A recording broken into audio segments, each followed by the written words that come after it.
اهلا بيكم في قناتي توما ترند اليوتيوب. النهارده هنتكلم عن جبس مصر. طبعا عارفينه وفاكرينه من ايام الحوارات الاخيره اياها اللي عملها هو ومسلم.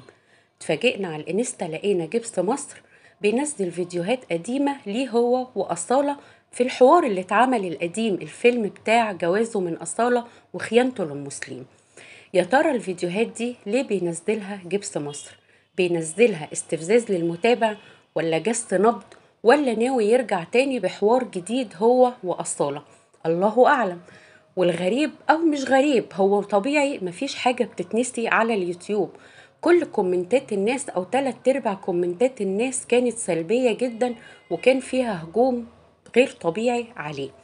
طبعا كلنا عارفين ان هو، انا اسفة في اللفظ اللي هقوله، شخص مستفز، وما كانش فارق معاه كل اللي حصل، والاخر لحظة كان بيقاوح ويكابر ان هو مغلطش، وان هم كانوا بيعملوا فيلم او مسلسل، وان هم غاويين تمثيل ونفسهم يمثلوا، وكانوا فاكرين ان الكلام اللي هم بيقولوه ده كل المتابعين هيبلعوه وهيشربوه.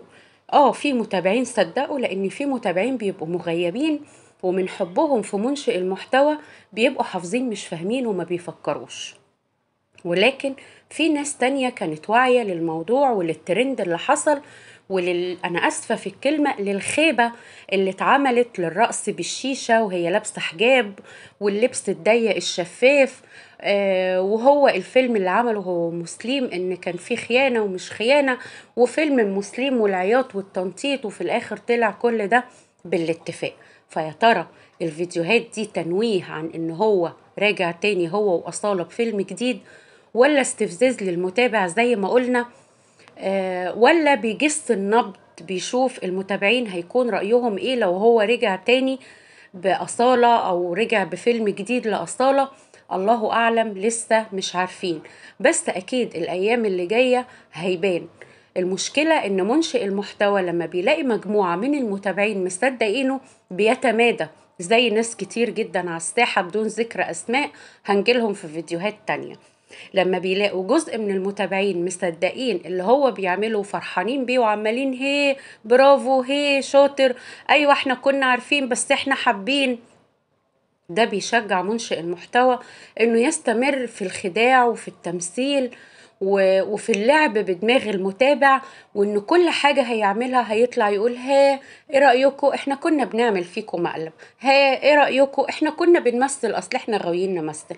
زي ما طلعت مسلم كده وقالت بدل ما تفرحولي وتدعولي ان يجيلي دور كويس في فيلم او في مسلسل، هو اللي انتوا عملتوه كله عبارة عن فيلم ومسلسل كان معروف لمتابعين كتير جدا، بس للأسف انتوا اللي شجعكم انكم تتمادوا ان في متابعين كتير قوي منساقين وراكوا وحافظين مش فاهمين زي ما قلنا.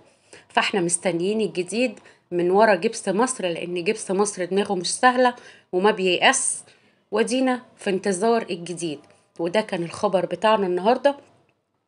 لو عجبكم الفيديو ما تنسونيش في اللايك والشير والسبسكرايب للقناة، دعمكم هيشجعني اني اكمل، واستنوني في فيديو جديد مع توما ترند اليوتيوب.